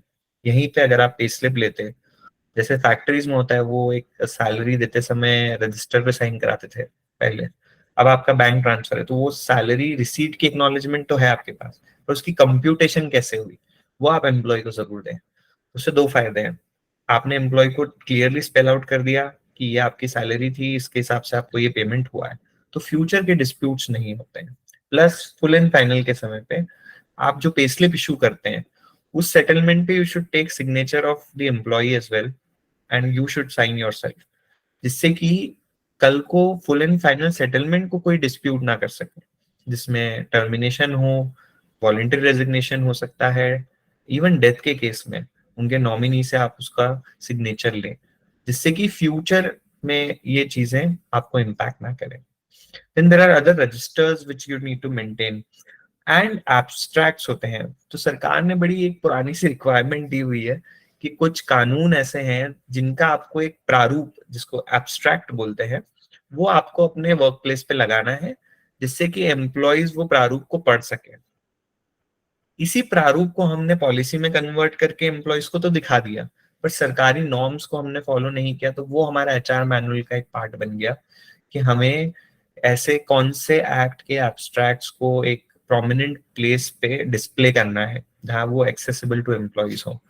फिर कौन से ऐसे फॉर्म्स हैं जो किसी पॉलिसी की कंप्लायंस का पार्ट नहीं है, बट वो हमें बैकएंड में एज अ डॉक्यूमेंटेशन मेंटेन करना है। जैसे एक इक्वल रेम्युनरेशन एक्ट होता है, अगर आपने सुना होगा, जिसमें ये गवर्नमेंट का कानून है कि महिला और पुरुष की जो सैलरी है उसमें अंतर ना हो सेम डेजिग्नेशन पे। तो there is a form D which you need to maintain internally. अब या तो आपके एचआरएमएस में ये फॉर्म कॉन्फ़िगर्ड हो, या आप एक्सेल में इसे मेंटेन करें, क्योंकि ये आपसे मांगा जाएगा जब भी आपके असेसमेंट्स होंगी। इसी तरीके का एक मस्टर रोल होता है। तो जितने भी आपके महिला कर्मचारी हैं, फीमेल एम्प्लॉयज जितने हैं पेरोल पे, उनका एक मस्टर क्रिएट होता है। दैट मीन्स उनकी मास्टर इंफॉर्मेशन शीट कि ये व्हेन दिस एम्प्लॉय ज्वाइन, क्योंकि उसकी ज्वाइनिंग से उसकी मैटरनिटी बेनिफिट लिंक्ड है। Then who is the nominee, क्योंकि डिलीवरी के समय मिस होने पे उसकी नॉमिनी इंपॉर्टेंट है। Then if they conceive, then the entry has to be done in that muster. क्यों? क्योंकि ये बेनिफिट सिर्फ 2 ही चिल्ड्रन तक है, तो वहां से from the muster we can track whether this employee has taken this benefit once, twice. So it's very good for an internal mechanism for the company as well. इस तरीके के और भी फॉर्म्स होते हैं जो अभी हमने जो कवर किया है, that is more of applicable to all kind of चीजें। बाकी इसमें और भी फॉर्म्स हो सकते हैं, और भी इंफॉर्मेशन हो सकती है, जिसके बारे में अगर आपका कोई स्पेसिफिक क्वेश्चंस है तो we can take that. That's it from my side. I hope कि I've covered generically everything, but it's never complete. So I'm open for question and answers. If you have questions, आप या तो chat box में drop कर सकते हैं, या फिर आप मुझे हैंड रेज करें तो हम अनम्यूट करके बात कर सकते हैं। तन्मय, आप जैसे, तरुण, आप जैसे भी इसे लीड करना चाहें। And thank you, Shikunj, especially Rahul. This is a fantastic initiative. And Sunday evening को इतने लोग turn out कर रहे हैं, that means you're really helping bridging the knowledge gap to a lot of people in this society. Great job. I'm open for questions. या तो comment box से या hand raise करके. Thank you, Sabdeen sir. Now, I want all the participants to please feel free to ask any questions. If you have any questions. Nishita ने chat box में लिखा है कि एंटी सेक्सुअल हैरेसमेंट पॉलिसी को वापस explain किया जाए। Nishita, basically anti sexual harassment policy जो होती है वो इसलिए होती है कि आप अपने ऑर्गेनाइजेशन में कानून को कैसे इम्प्लीमेंट कर रहे हैं। अब कानून में ये कहा गया है कि आपको एंटी सेक्सुअल हैरेसमेंट पॉलिसी के तहत एक पॉश कमेटी बनानी होती है, जिसका फुल फॉर्म होता है prevention of sexual harassment committee. इस कमेटी में एक डिफाइंड नंबर ऑफ मेंबर्स होने चाहिए। उसमें से भी आपकी एम्प्लॉय साइज पे डिपेंड करता है कि कितने मेंबर्स इंटरनल हो सकते हैं, कितने एक्सटर्नल हो सकते हैं। मेजॉरिटी उसमें फीमेल हो सकती है। इसके बाद इस कमेटी की कॉन्फिडेंशियलिटी को कैसे मेंटेन किया जा रहा है, उसका कंप्लायंस। फिर इसके अंदर अगर कोई अग्रीव्ड एम्प्लॉय कंप्लेन करता है तो उसे कैसे टैकल किया जाएगा, उसकी डिटेल डालना। एंड इसके बाद आपको ये देखना कि ये जा रहे केसेस जो आपने साल भर में पाए, उनके ऊपर आपने क्या एक्शन लिया। इसकी एक एनुअल रिपोर्ट आपको सबमिट करना पड़ती है डिस्ट्रिक्ट ऑफिसर को अपनी अपनी सिटी में। कि इन केसेस पे आपने क्या एक्शन लिया और उनका क्या आउटकम था। आपने किसी को टर्मिनेट किया, आपको फॉल्स कंप्लेन मिली, ये सारी चीजें आपको उसमें इन्फॉर्म करनी पड़ती है। और इसकी एक कॉपी जहां पे आप कंपनी में हैं, अगर वो प्राइवेट लिमिटेड है या पब्लिक लिमिटेड है, तो उसकी एक कॉपी आपको, जो एजीएम होती है बोर्ड की, साल में एक फाइनल एजीएम बोली जाती है जब सारी साल की कार्यवाही को लिया जाता है, उसमें you need to present that कि हमने इस साल, तो पॉश कमेटी का जो चेयरमैन होता है वो अपनी रिपोर्ट पेश करता है सरकार के एक ऑफिसर को, और उसकी एक कॉपी या उसकी एक प्रति बोर्ड ऑफ डायरेक्टर्स को देता है, जिससे कि वो अपना इस इंफॉर्मेशन के बारे में अवेयर रह सकें, और कल को अगर कोई कंप्लेन उनके पास आती है तो they have this information in advance. I hope, Nishita, I am able to answer your question. Yes, sir. Thank you so much. You're welcome. Avni, आप कहना चाह रहे हैं कुछ? Hello, Swapnil sir. Yes. My question is that, like, just now you have said that there is 14 leaves for casual leaves in Madhya Pradesh. So can you just define the leave cycle, like regarding the sick leave and casual leave or earned leave, privilege leave, and how we can configure that, like, because in some organization there are still less leave, like 10, 12 leaves are given yearly.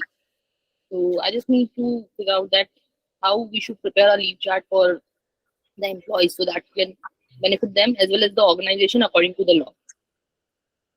Sure. तो देखिए, leave 3 जगह से define होती है। एक होता है shop act, दूसरा होता है फैक्ट्रीज एक्ट, तीसरा होता है इंडस्ट्रियल स्टैंडिंग ऑर्डर्स। अब मैंने जो 14 लीव्स की बात की थी, that was from shop act. Shop act में 2 तरह की लीव डिफाइन की हुई है, casual leave and privilege leave. Privilege leave होती है साल की 30, कैजुअल लीव होती है साल की 14। हमारे यहाँ पे फेस्टिव लीव्स को उन्होंने ऐसे डिफाइन किया है कि 5 फेस्टिव लीव्स हैं जिसमें कि सारे धर्मों के प्रमुख त्योहार कवर होने चाहिए। So if you have a Christian, you need to give them Christmas off. If you have a Muslim, you need to give them Eid का ऑफ।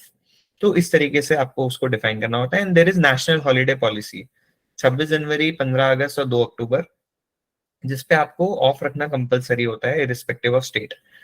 अब ये जो लिमिट्स हैं, हर स्टेट में, हर एक्ट में इस लिमिट की अलग अलग डेफिनेशन है। जनरली सारी लीव जो होती हैं वो कैलेंडर ईयर से गवर्न होती हैं, और हमेशा, जैसे महाराष्ट्र में आप शॉप एक्ट में बात करें तो हर 20 दिन के काम करने पे 1 दिन की लीव मिलती है। तो वहां का लॉजिक अलग है लीव को अक्रू करने का। हमारे यहाँ पे ऐसा नहीं है। उन्होंने कहा पहले 90 दिन कंप्लीट करने पे आप प्रो रेटा लीव दे दीजिए। तो कुछ लोग 20 डेज पे 1 डे भी फॉलो करते हैं जो इंडस्ट्रियल स्टैंडिंग ऑर्डर में आते हैं, कुछ जो फैक्ट्रीज एक्ट में आते हैं वो 18 कैजुअल लीव देते हैं, और जो शॉप एक्ट में आते हैं वो 14 कैजुअल लीव देते हैं। अब आपके यहाँ जो एक क्वेश्चन था कि कहीं कहीं जगह पे 10 लीव्स भी होती हैं, तो वो इसीलिए होती हैं, कुछ कंपनीज हैं जो 5 डेज वर्किंग होती है, तो ऑलरेडी उन्होंने एक वीकली ऑफ एडिशनल दिया है। जनरली सरकार की मान्यता के हिसाब से आपको एक वीकली ऑफ देना होता है। जब आप 2 वीकली ऑफ दे रहे हैं तो ऑलरेडी आप 52 छुट्टियां उस एम्प्लॉय को एक्स्ट्रा दे रहे हैं जिसका आप उसे पेमेंट कर रहे हैं। देन इन दैट केस आपको वो लीव से कुछ सेट ऑफ मिलने की गुंजाइश बन जाती है। अभिलाषा? Yeah, am I audible? Yes Abhilasha. Actually, मेरे 3 questions हैं. Okay. Okay. First of all, it was a great session. कल से बहुत better था. Okay. बहुत अच्छा लगा ये session join करके. And हाँ, my question is, ये चीज़ें मैंने देखी हैं, और okay. So मुझे एक चीज़ ये जाननी है कि maternity leave जो रहती है, so जब pregnancy का duration होता है तब आप ले सकते हो कि इज़ इट लाइक इम्पोर्टेंट कि जब बेबी हो जाए आप तभी ले सकते हैं? ओके, एंड इन केस कोई मिसहैपनिंग हो गई, लाइक मिसकैरेज हो गया या बेबी खत्म हो गया, तो वो वैलिड होती है कि नहीं? Okay, first question.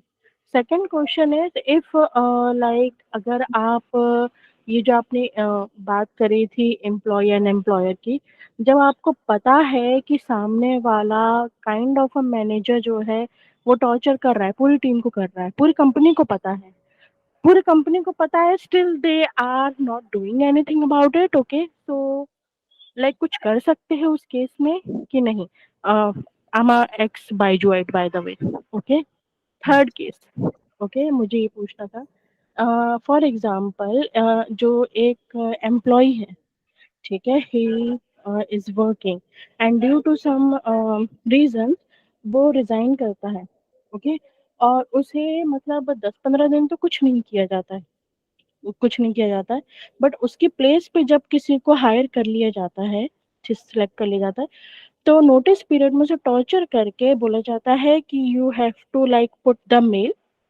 Okay, and उसे ये बोला जाता है कि you will get the full FNF. But FNF जब आता है तो वो कैलकुलेटेड डेज का ही रहता है जब तो उस पर्सन ने लास्ट वर्किंग किया था. सो इस पे कुछ हो सकता है कि नहीं? ये 3 क्वेश्चंस है जो मुझे जानने हैं. थैंक यू अभिलाषा. सो जो आपने पहला कहा कि लीव्स की जो ड्यूरेशन है, तो इसमें सरकार ने डिफाइन किया हुआ है कि ड्यू डेट से कुछ हफ्ते पहले से आपको लीव लेना कंपलसरी होता है और उसके बाद भी कुछ हफ्ते आपको लीव लेना कंपलसरी होता है. जब मिसकैरेज होता है तो वो भी लॉ में एक्सप्लिसिटली डिफाइंड है और आप अपनी मैटरनिटी पॉलिसी में भी उसे डिफाइन करें कि 12 वीक्स की एक लीव दी जाती है मिसकैरेज के केस में पोस्ट द मिसकैरेज. तो वो वेल स्पेल्ड आउट है मैटरनिटी एक्ट में, आप अपनी मैटरनिटी पॉलिसी में भी उसे इंश्योर करें. जो आपका दूसरा सवाल था कि काफी टॉर्चर सिचुएशंस होती हैं, तो देखिए ये आई थिंक एक इंडस्ट्री नहीं बोलेंगे, एक कंपनी स्पेसिफिक इशू हो सकता है. यहाँ पे it is more of a personal issue, तो हम पूरी ऑडियंस के सामने उसको डिस्कस करें वो ठीक नहीं होगा. मैं आपको ये एडवाइस कर सकता हूँ कि आप उस कंपनी, अगर आप अग्रीव्ड हैं तो you can always go to the labour officer and inform that you are not getting the maternity benefit and you are being harassed since you are taking that benefit. Third sorry, जो आपकी FNF की बात थी, FNF में ये है कि generally अगर आपकी पॉलिसी में डिफाइंड है, जो मैंने आपको कहा कि पेरोल पॉलिसी बहुत क्रिस्प रखें अगर आप, तो ये प्रॉब्लम्स नहीं आती हैं. आप उसमें ऑलरेडी डिफाइन कर सकते हैं कि आप कितने दिन का पीरियड आपका नोटिस का है. जैसे आपका 30 डेज का नोटिस है, जो आपने कहा वो एक शॉर्ट नोटिस की सिचुएशन भी आती है कि आपने बोला कि मुझे 15 दिन में रिलीविंग दे दिया, उन्होंने 15 दिन की सैलरी दे दी और टर्मिनेट कर दिया या टॉर्चर किया क्योंकि उन्हें रिप्लेसमेंट मिल गया था. तो उस केस में आपकी अगर पॉलिसी स्पेल्ड आउट है कंपनी की, तो आप मैनेजमेंट को उसके अगेंस्ट कंप्लेन फाइल कर सकते हैं. नहीं तो लेबर रूल्स के हिसाब से 2 महीने का नोटिस पीरियड एम्प्लॉयर को आपको देना जरूरी है, या फिर वो आपको उसका पेमेंट दे, तो आप वो लेबर कोर्ट में फाइल कर सकते हैं. तो it is more of a personal issue rather than a policy based issue. So I think that suffices the question. Next Nitesh Singh Rajput का.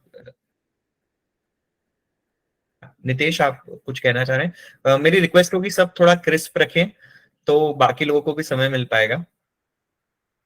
Nitesh, are you there? I think Nitesh नहीं है, तो विकास गुप्ता और रितिका सिंह, आप दोनों में से कोई है? Yes, sir. Thank you, sir. Great, sir. Great information, sir. I have to ask a question, sir. That if leave are approved from the HR department or the managers, then sir यदि कोई situation ऐसी पड़ती है, उसके बाद यदि वो leave यदि हम नहीं लेना चाहें, पोस्टपोन्ड हो जाए, या कि कुछ पहले हम मतलब प्लानिंग था छुट्टी लेने का, बाद में कुछ इश्यू के कारण वो छुट्टी नहीं ले, तो वो ऐसा हो सकता है क्या, कैंसिल वगैरह? देखिए, अगेन आपकी पॉलिसी पे डिपेंड करता है. जनरली लीव की कैंसिलेशन पॉलिसी जो होती है वो आपको अपनी अटेंडेंस एंड लीव पॉलिसी में ड्राफ्ट कर लेना चाहिए. अगर राइटफुली आप लीव पे नहीं जा रहे हैं तो वो लीव आपके अकाउंट से डिडक्ट नहीं होना चाहिए, सब्जेक्ट टू कि मैनेजमेंट ने ऑलरेडी उसकी बैकअप प्लानिंग की हो. कई जगह पे प्रेशर मैनेजमेंट पे भी होता है कि आपकी अनअक्यूमुलेटेड लीव्स को एग्जॉस्ट कराना है क्योंकि इनकैशमेंट नहीं है. तो वो डिपेंड करता है. इसके अराउंड कोई सेट लॉ नहीं है कि कोई आपकी लीव्स फोरफीट कर सके.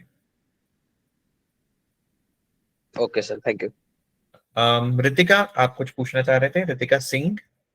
Hello, sir. I am audible. Yes. Please Okay. go ahead. Firstly, thank you, sir, for giving your precious time and a wonderful session. Thanks. Sir, my question is that जो sir HR policy is equal for the blue collar employee or the white collar employee, or there is a difference between them? Very good question Ritika. So basically ये आपके ऊपर है. आप चाहें तो blue collar employees के लिए अलग पॉलिसी बनाएं और व्हाइट कॉलर के लिए अलग बनाएं, लेकिन इसमें हम जो सजेस्ट करते हैं कि आप पॉलिसी एक बनाएं, आप उसमें डेजिग्नेशन से उस पॉलिसी के लेवल्स बना दें. एचआर में एक अच्छा सा कॉन्सेप्ट होता है, आपने पढ़ा होगा, मैनेजमेंट लेवल डिफाइन करने का. एक है management level 1, management level 2, management level 3, management level 4. Yes, अब sir. आपने डिफाइन कर दिया कि मैनेजमेंट लेवल 1 के बेनिफिट्स ये हैं, 2 के बेनिफिट्स ये हैं, 3 के ये हैं. तो दैट केस आपकी प्रॉब्लम भी सॉल्व हो गई और आपको एक ही पॉलिसी से दोनों काम कंप्लीट हो गए. Okay, and sir, HR policy organization अपने accordingly बनाएगा या गवर्नमेंट के rules and regulation and norms के अकॉर्डिंगली बनाएगा? देखिए, सरकार ये कहती है कोई भी पॉलिसी आप बनाएं तो वो लॉ के अगेंस्ट नहीं होनी चाहिए. एग्जाम्पल, मेटर्निटी एक्ट अगर 26 वीक की लीव बोलती है तो आप अपनी पॉलिसी में उसे 12 वीक नहीं लिख सकते, राइट? सो आपको Okay. लॉ के अगेंस्ट नहीं बनाना है, आप लॉ के से ज्यादा बेनिफिट दे सकते हो, but you can give less benefits as compare to law. Okay, sir. Thank you. Mihir Punjabi, आप कुछ कहना चाह रहे थे? सर, हर एक स्टेट की अपनी अपनी लीव पॉलिसी होती है क्या? यस, मैंने अभी बताया था मिहिर कि हर स्टेट की अपनी लीव रूल्स होते हैं. तो ऑब्वियसली हर स्टेट की अपनी लीव पॉलिसीज अक्रूवल की होगी. तो उस केस में आपको हमेशा ये ध्यान रखना होगा कि किस स्टेट में आपका एम्प्लॉय बेस है. कई बार ऐसा होता है कि आपके एम्प्लॉय की बेस लोकेशन है इंदौर, तो आपने लीव रूल्स उस पर लगाए मध्य प्रदेश के. अब वो है वर्क फ्रॉम होम में, वो बैठा है महाराष्ट्र में, तो कौन सा लीव रूल अप्लाई होगा? आपके आपको उसको अपनी बेस लोकेशन जो आपने अपॉइंटमेंट लेटर में दी है उसी का आपको लीव रूल अप्लाई करना पड़ेगा. तो ये काफी इंपॉर्टेंट है. एक क्वेश्चन चैट बॉक्स में आयुष पांडे जी का है कि please explain PF policy once again. देखिए आयुष जी, पीएफ की policy is part of payroll policy. आपको ये पीएफ में मुख्यतः दो बातें जो है कंपनी के पर्सपेक्टिव से डालनी होती हैं. एक कि आप डिडक्शन पीएफ का कर रहे हैं तो कितना कर रहे हैं, कि पीएफ में एक प्रावधान है, आप अपने डिडक्शन को कंपनी 12% कंपनी मिलाती है, 12% एम्प्लॉय मिलाता है.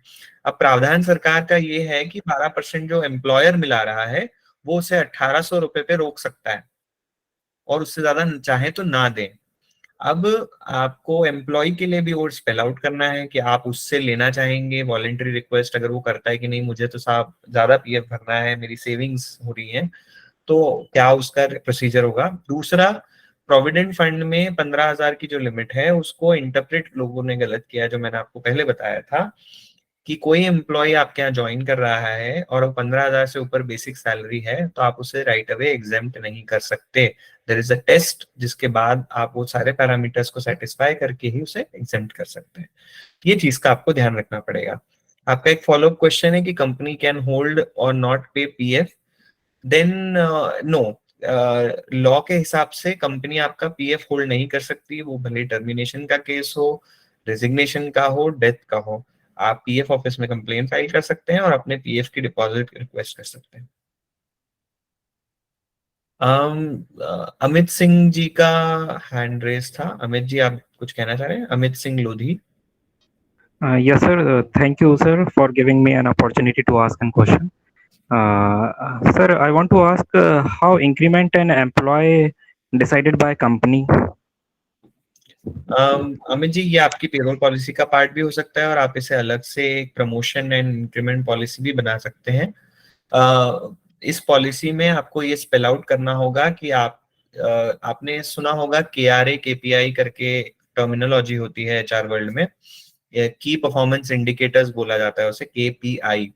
तो हर कंपनी अपने जॉब रोल्स के हिसाब से कुछ KPIs डिफाइन करती है और उसमें ये देखा जाता है कि किस जॉब एम्प्लॉय के रोल के हिसाब से उसने क्या परफॉर्मेंस किया, उसके अगेंस्ट उसके मैनेजर को उसे नंबर देने होते हैं उसी से उसका बोनस का परसेंटेज कैलकुलेट होता है और इंक्रीमेंट का परसेंटेज कैलकुलेट होता है। तो आप उस तरह की पॉलिसी में जा सकते हैं, या आप डेजिग्नेशन बेस्ड लिमिट्स लगा सकते हैं कि भाई मैनेजमेंट लेवल 1 के लिए हमारा इंक्रीमेंट का बैंड 5 से 15% हो सकता है, उसके ऊपर के लिए 15 से 20% भी जा सकते हैं, कोई एक्सेप्शन केस में हम क्या कर सकते हैं, इस तरीके से आपको डिफाइन करना होगा। लॉ में इंक्रीमेंट की कोई बात नहीं की गई है। Okay sir, thank you. Asha ji का क्वेश्चन था, नहीं उससे पहले सुश्रित पूछ रहे हैं कि bonus calculation on 7,000 minimum wage और एक्चुअली मोर देन 7,000। हाँ, very good question. So basically 7,000 की जो लिमिट है वो बोनस एक्ट में दी गई है, पर वो बोनस एक्ट काफी पुराना है। आप सिंपल सा रूल माने कि बेसिक सैलरी और minimum wages which ever is lower, उसके ऊपर आपका बोनस का परसेंटेज कैलकुलेट होता है, और उसके अलावा आपको और कुछ नहीं देखना है। 7,000 तब है जब आपकी सैलरी और कम है, तो फिर बेसिक और 7,000 विच एवर इज लोअर देखा जाता है, तो वो चीज है। फिर एक क्वेश्चन चैट बॉक्स में है कि ब्लू कॉलर एम्प्लॉयज और वाइट कॉलर एम्प्लॉयज के बीच में डिफरेंस। Very interesting question. ये एचआर वर्ल्ड में जनरली सबको अवेयरनेस नहीं होती, जार्गन बोलते हैं हम इसको कि यूज किया जाता है। तो बेसिकली ब्लू कॉलर मतलब कि जो डेस्क जॉब पे नहीं है, और वाइट कॉलर मतलब जो डेस्क जॉब पे है। अब जैसे कि आपके यहाँ पे आपका function, HR function is a white collar job, और एक एम्प्लॉय जो लेबरस काम कर रहा है या लेबर का पार्ट, वर्कफोर्स का पार्ट है, वो is a blue collar job.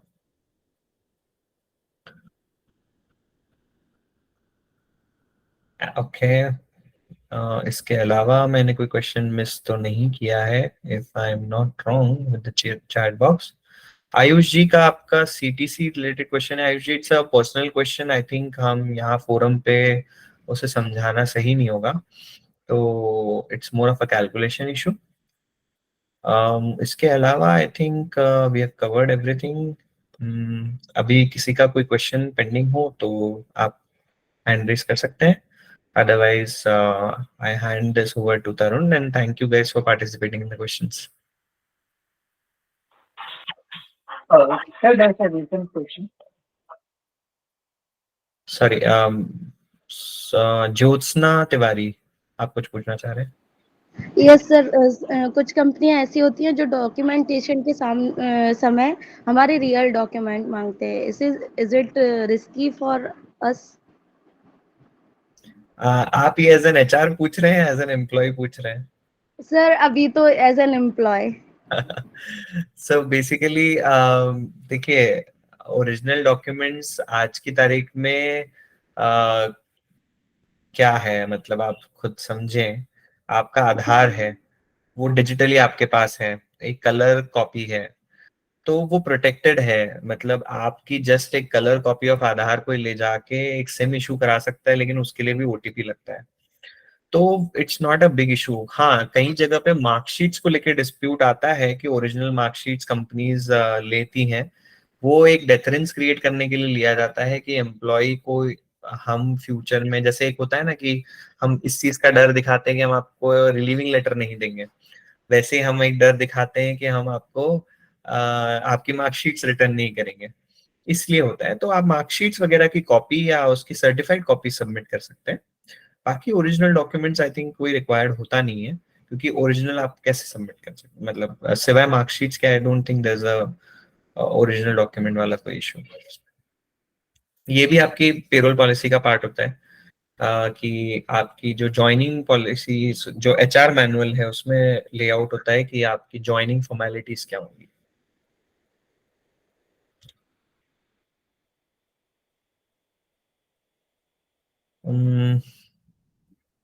Any law for notice period serving?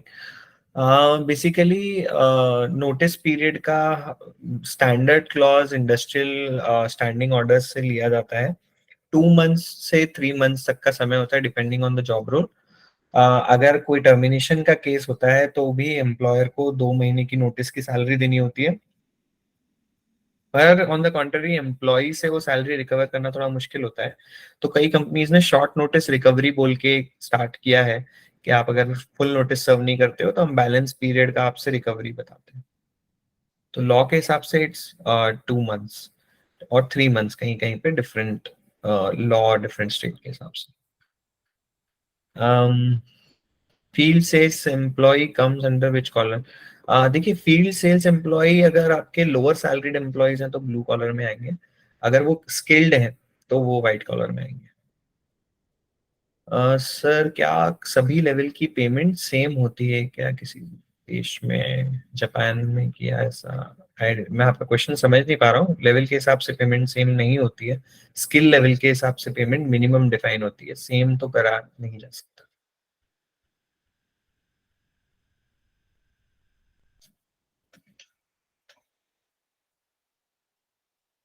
Okay, so done with all the questions.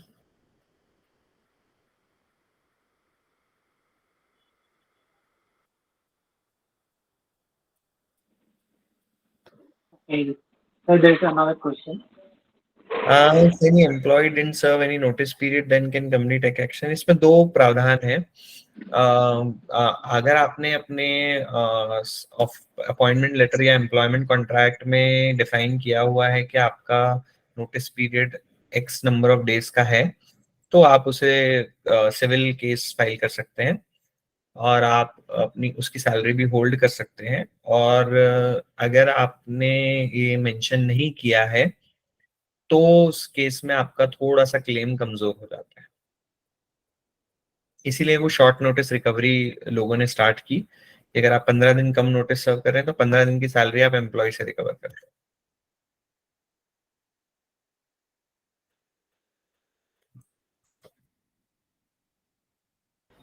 Hello, sir. I just have some query, like that if we were making the HR policies, so what are the basic thing or necessity that we should mention in that any HR policy that we should have to mention that particular things? देखिए, जैसे मैंने आपको मेरे presentation में आपने देखा होगा कि मैंने 3 पिलर्स रखे थे हर पॉलिसी में। एक ऑब्जेक्टिव उस पॉलिसी का और स्कोप क्लियरली डिफाइंड होना चाहिए। Yes, yes. दूसरा, उसका प्रोसीजर क्लियरली डिफाइंड होना चाहिए। और तीसरा, एक्सेप्शन हैंडलिंग क्लियरली डिफाइंड होनी चाहिए। और लॉ जो चीजें बोलता है वो तो ऑब्वियसली डिफाइन होनी चाहिए। तो अगर आप मुझसे बेयर मिनिमम पूछेंगे तो आई वुड से कि जो लॉ में है वो बेयर मिनिमम डिफाइन होना चाहिए। Okay, sir. Thank you. You're welcome.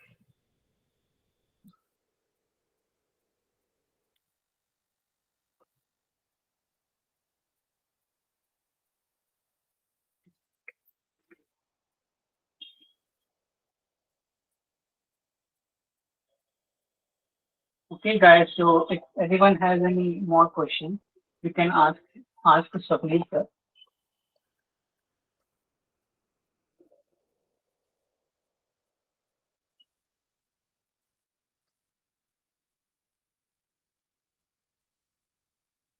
Okay, sir. I think they all are done with the questions, sir.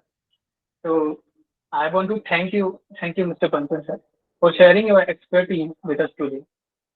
Your insights into HR policies have been truly enlightening. So before we conclude, I want to express our gratitude to all the participants for your active engagement and thoughtful questions. Remember, learning is an ongoing process, and your dedication to improving your HR knowledge is commendable. Swapnil sir, thank you for sharing your invaluable knowledge and patiently addressing all our questions during the Q&A session. So your expertise and insights have truly enriched our understanding of HR policies and practices. I really appreciate your dedication to empowering our community with your value. Thank you. Okay. So, if you have any further questions or would like to continue the discussion, feel free to reach out after the meeting. We value your input and are here to support your professional growth. Stay connected with our community for further events and opportunities to expand your skills. Until next time, have a great day and take care. Thank you all for joining. We'll see you in our future meeting. Thank you so much, Sapneet. Thanks, Tarun. Thanks, Rahul. Thanks, Shikunj, and everybody who has joined on the Sunday evening.